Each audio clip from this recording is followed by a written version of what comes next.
Éducation de la petite enfance, une priorité, épisode numéro 6. Ézéchiel chapitre 14 verset 20. Même si Noé, Daniel et Job étaient là, aussi vrai que je suis vivant, déclare le Seigneur l'Éternel, ils ne sauveraient ni fils ni fille, ils ne sauveraient qu'eux-mêmes par leur propre justice. Histoire de Samuel et ses fils. Dès son plus jeune âge, Samuel était un enfant dévoué au Seigneur, instruit dans le tabernacle et fidèle dans son ministère. Devenu père, il enseigna à ses fils les mêmes vérités qu'il avait apprises.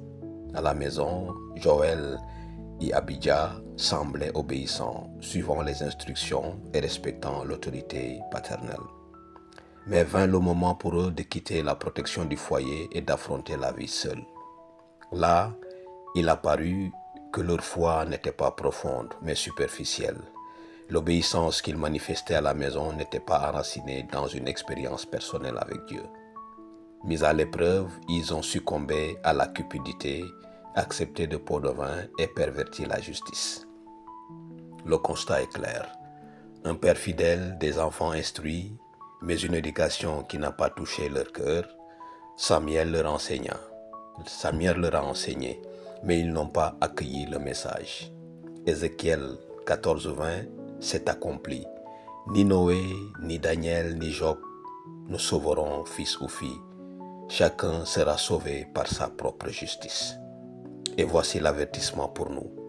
Les parents peuvent enseigner, corriger et guider, mais ils ne peuvent pas sauver leurs enfants. Chaque enfant a besoin d'une expérience personnelle avec Jésus.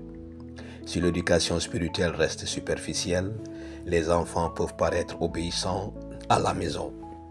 Mais une fois confrontés au monde, les épreuves révéleront leur manque de racines. Leçons à retenir. Numéro 1, l'éducation ne doit pas être superficielle. Il ne suffit pas d'enseigner des règles. Les enfants ont besoin de connaître Dieu personnellement. Numéro 2, chaque enfant a besoin de sa propre expérience avec Jésus. Les parents peuvent guider, mais ils ne peuvent pas sauver. Le salut est une affaire personnelle. Numéro 3, l'obéissance extérieure ne garantit pas la fidélité future.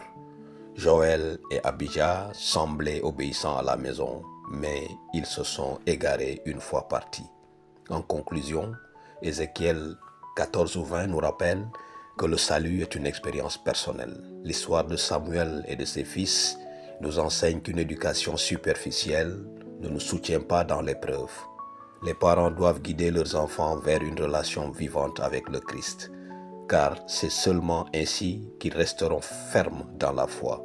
N'oublions pas, les parents peuvent enseigner, mais chaque enfant doit suivre Jésus de tout son cœur. Question de réflexion. Est-ce que je guide mes enfants vers une relation personnelle avec Dieu ou est-ce que je me contente d'obéir aux règles? Ai-je privilégié une formation spirituelle profonde ou est-ce que je me suis contenté du superficiel? Que puis-je faire pour aider mes enfants à connaître le Seigneur personnellement? Pour commencer, priez avec vos enfants, mais apprenez-leur aussi à prier seuls. Lisez-leur la Bible, mais encouragez-les aussi à la lire par eux-mêmes. Partagez vos expériences personnelles avec Dieu afin qu'ils puissent constater que la foi est réelle. Aidez-les à appliquer la parole à leurs décisions quotidiennes. Prions. Seigneur, merci de nous rappeler que le salut est une démarche personnelle. Aide-nous à guider nos enfants vers une relation vivante avec toi, afin qu'ils ne se contentent pas d'une foi superficielle, mais qu'ils te suivent de tout leur cœur.